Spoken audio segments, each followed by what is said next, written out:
Okay, I'm going to get you right. I'm afraid. I'm trying to video. Every window was flocked, every lamppost was dressed, and the Whoville band marched in their Christmassy best.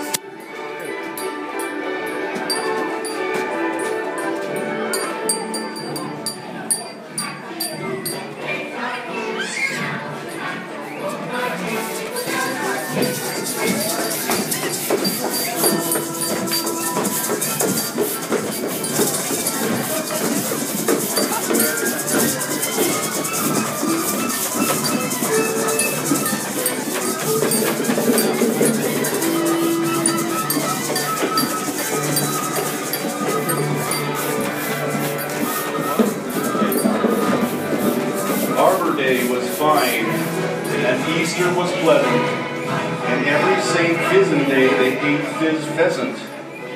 But every who knew, from their 12 toes to their snout, they loved Christmas the most without a single who doubt. We got a snoozle phone for your brother Drew, and a snoozle phone for your brother Stu. A munsel for your uncle, a fant for your aunt, and a fanpaw for your cousin Leon. So we just need Cindy Lou, honey. Doesn't this seem like a big lunch? This is what Christmas is all about. Can't you feel it?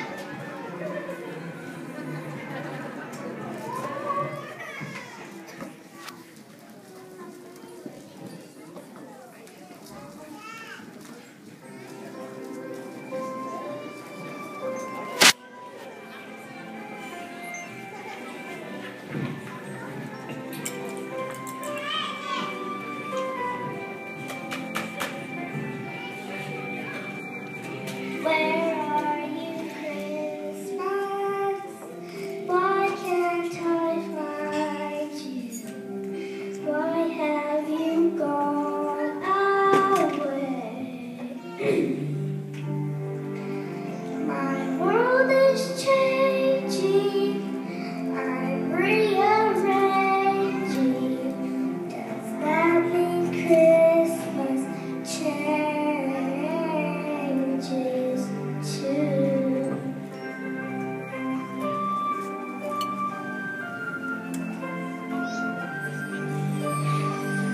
Where are you, Christmas? Do you remember the girl you used to know?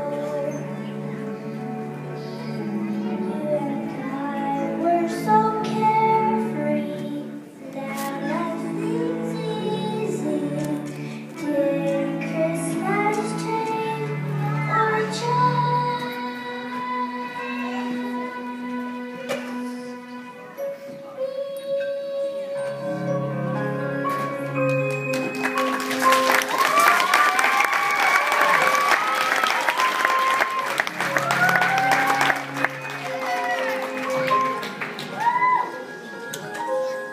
Yes, every Who down in Whoville liked Christmas a lot, but the Grinch who lived just north of Whoville did not. The Grinch hated Christmas the whole Christmas season. Now, please don't ask why. No one quite knows the reason. It could be that his head wasn't screwed on just right. Or it could be perhaps that his shoes were too tight. But I think that the most likely reason of all may have been that his heart was 2 sizes too small.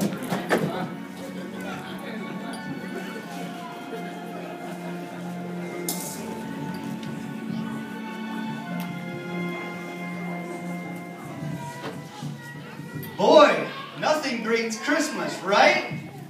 I guess. You guess.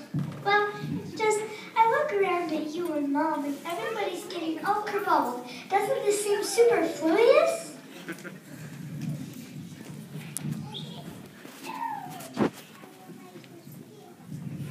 Did you see the Grinch? Did someone say the Grinch? Hello, Mayor Mayhew. I don't need to remind you that this Christmas marks the 1000th jubilation, Whoville's most important celebration.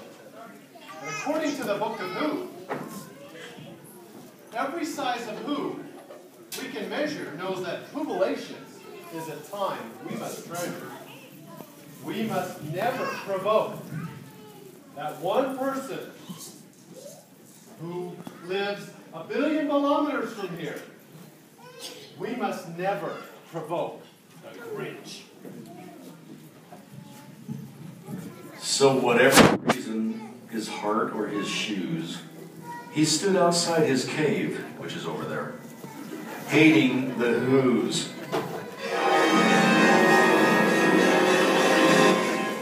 Nutcrackers! It's their jubilation. He snarled with a sneer. Tomorrow is Christmas. It's practically here. Yes, the Grinch knew tomorrow all the Who girls and boys would wake bright and early and rush for their toys.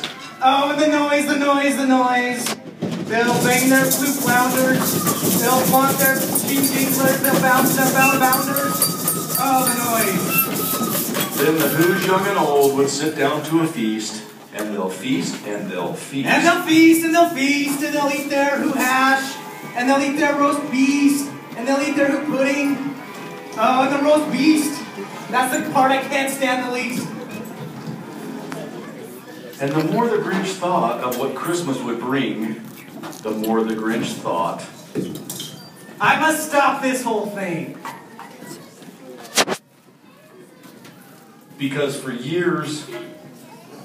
because for years and years, I've put up with this.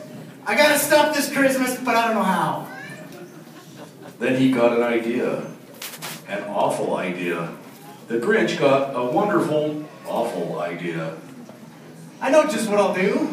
The Grinch laughed in his throat, and he made a quick Santa Claus hat and coat. And he chuckled and clucked at this great Grinchy trick. I got the idea right here, in this steel trap.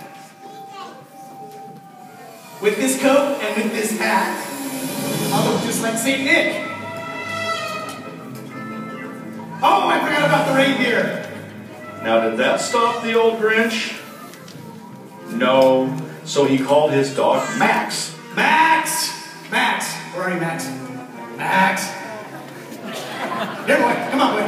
No, it really is Max. Max, here, boy. Come on, Max. Good boy, good boy. Come on. And he took some red thread, and he tied a big horn on top of his head.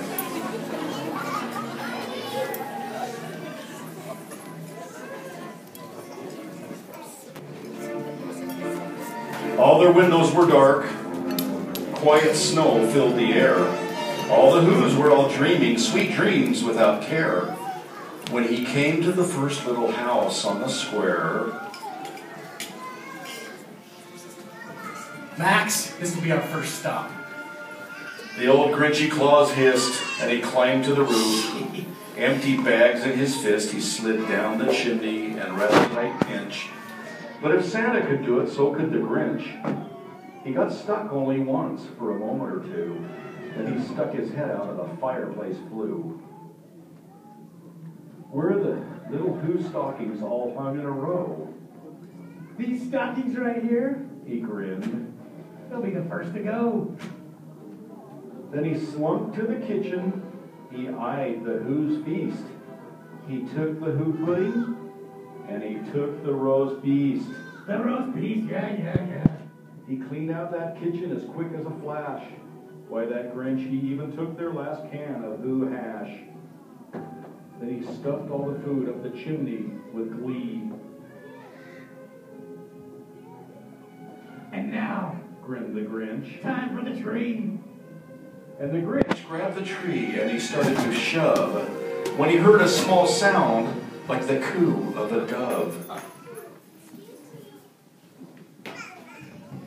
Excuse me. The Grinch had been caught by this tiny Who daughter who'd gotten out of bed for a cup of cold water. Mr. Santa, what are you doing with our tree? But you know, that old Grinch was so smart and so slick, he thought up a lie, and he thought it up quick. Oh, my sweet little tot. The fake Santa Claus lied. There's a problem with this tree. It doesn't light up on one side.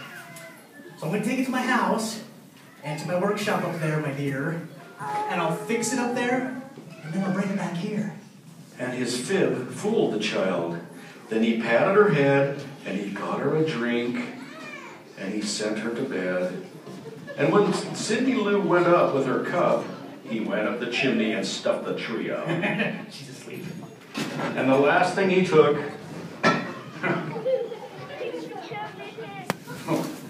was the fireplace. No, the last thing he took was the log for the fire. No fire tonight. On their walls he left nothing but some hooks and some wire. And the one speck of food that he left in the house was a crumb that was even too small for a mouse. Then he slithered and slunk with a smile most unpleasant around each new home, and he took every present.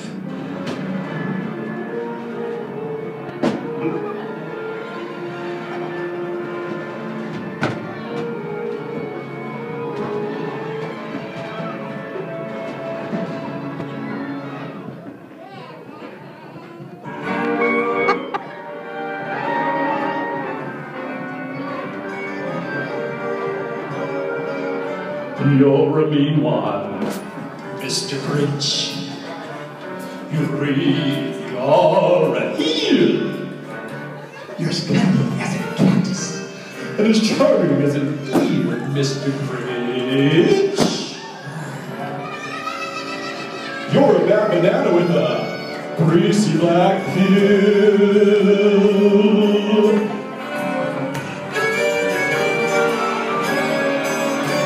You're a monster, Mr. Grinch.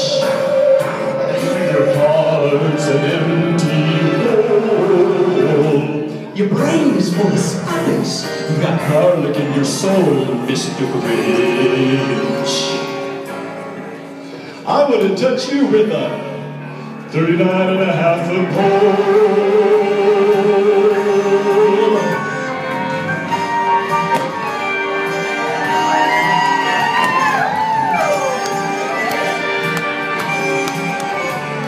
You're nasty. You're smelly. You're green.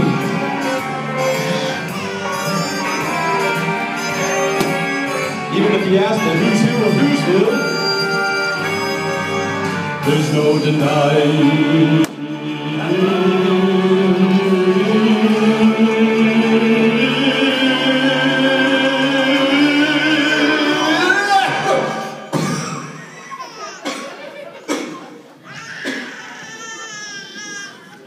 You're a vile one, Mr. Grinch. You got termites in your smile.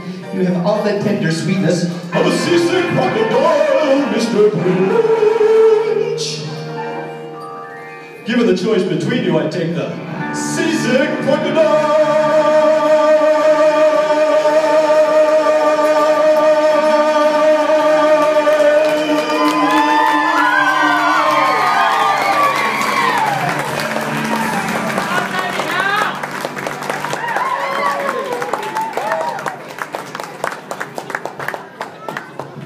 Get over it.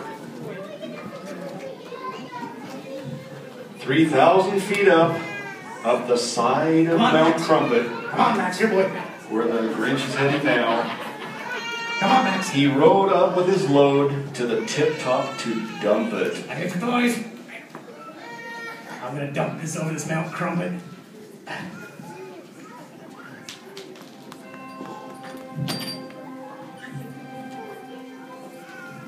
Is it my turn?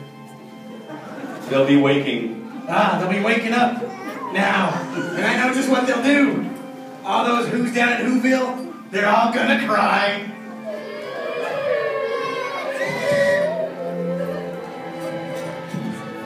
Keep crying.